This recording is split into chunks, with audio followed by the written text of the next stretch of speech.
One of the biggest problems that people have is capturing proper exposure on their DSLR camera. So today, we're with the Nikon D750 and we're gonna talk about a few tricks that you can use to get proper exposure the next time you're shooting.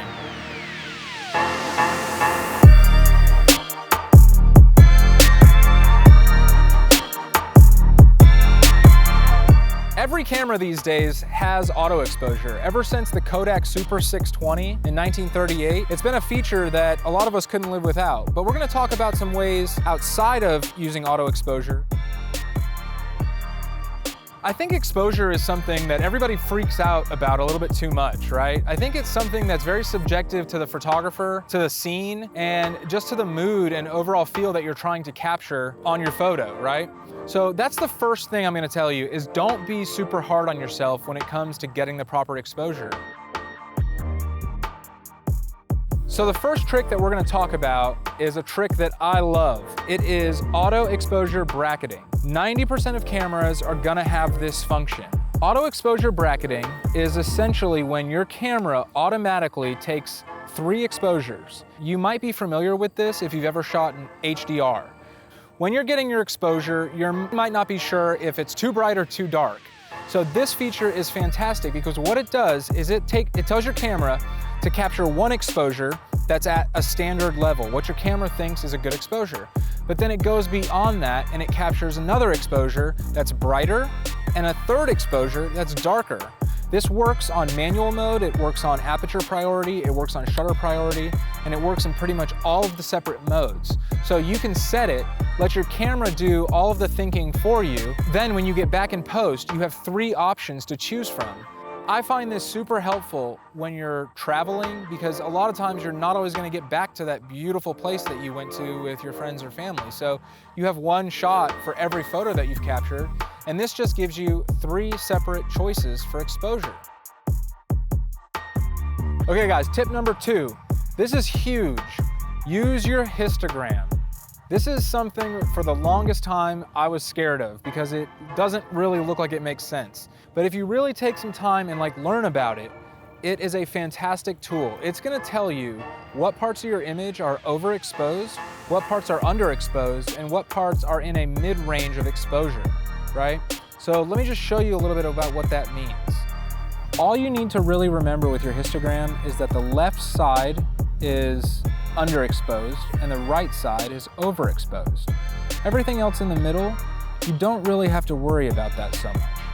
As I overexpose this image, you'll see that all of the dots on the graph move to the right because a lot of the image is overexposed.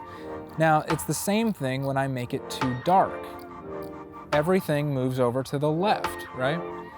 Now, why is this helpful? This helps you because when you're taking a raw image, you can get a very good general idea that nothing in your photo is clipped.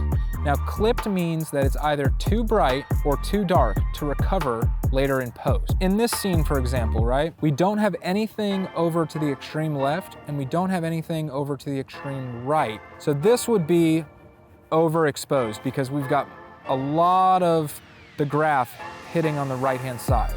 You want to try to get as much of it as you can in the middle. And I'll just take that shot. And you can see there's one little spike here, and that's from the sun shining through the trees.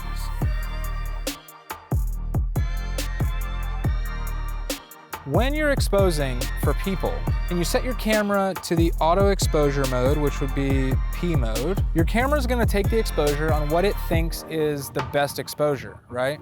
So here's an example. We just took a shot of Kidus. It was taken by the camera and what the camera thinks is a proper exposure. But if you notice, his face is way too dark. When we take photos of people, we want their face to be bright. When you actually crop out the background of the photo, you'll see that the histogram shows that it's way too dark. So one trick that we can do is use our exposure compensation and set it to be maybe half a stop brighter, and then just leave it in auto mode. Then what your camera is gonna do, it's gonna take the proper exposure that it thinks is right for the scene, but then it's gonna bump it up a little bit. And this is really nice because a lot of times when we take photos, they're just way too dark. They don't have enough brightness in the shadows to show detail. So here's a comparison using the exposure compensation to boost the exposure. We don't have to worry about anything else like setting our aperture or ISO or shutter speed. The camera's gonna do all of that for us.